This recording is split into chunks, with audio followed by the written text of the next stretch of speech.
Meet Billy, your average uni student, Australian.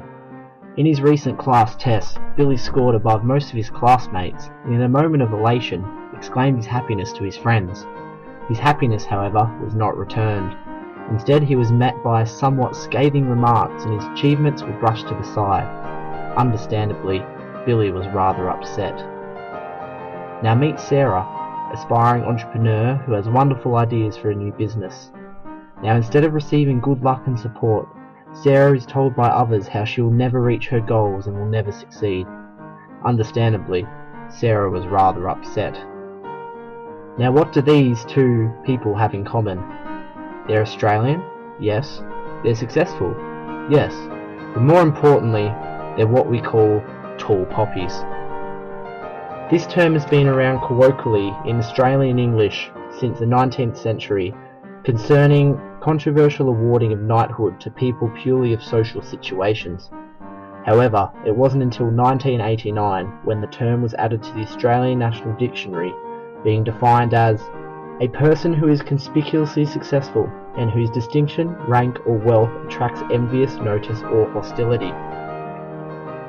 Australian social psychologist Norman Feather pioneered research into this phenomena at around about the same time, conducting studies on around 1,000 high school and uni students.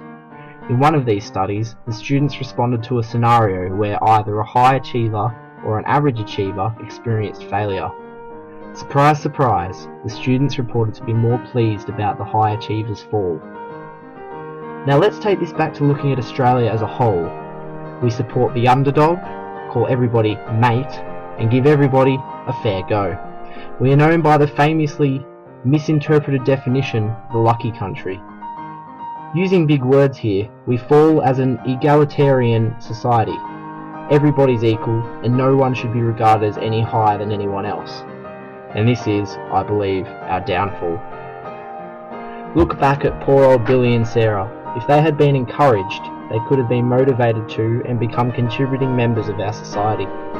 Instead, they have been relegated back into the common draw with everybody who pulled them down. So basically, not ideal for the thriving society we wish to be part of. This broad concept of egalitarianism and tall poppy syndrome can be placed under the social concept of the zero-sum game. This was headlined by Max Weber, you know, one of those old crusty German types.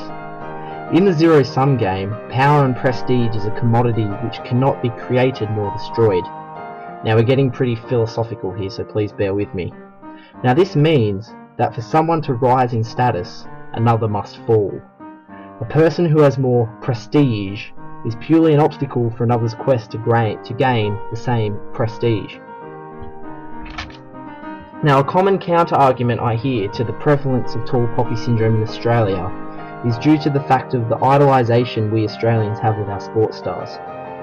Now I argue this is the point that cements tall poppy syndrome in Australia. Now hear me out. We idolise these sports stars, yet the very moment, the instant there is a failure or even a sign of weakness, we pounce. In the words of former rugby league star David Campese, when you do something wrong, it's like you're the worst person in the world, and they forget about all the good things you've done for the past 10 years. In more recent times, Australian Olympic swimmer Alicia Coots broke into tears after narrowly missing gold at the World Championships. Instead of receiving support from her fans, or even a simple well done for purely representing Australia at the international level, she was instead blasted by hateful messages from fellow Australians via social media. If that isn't a sure message that tall poppy syndrome is embedded in our society, then I don't know what is. Thank you for watching this short insight into tall poppy syndrome in Australia. Stay classy, San Diego. Created using Powtoon.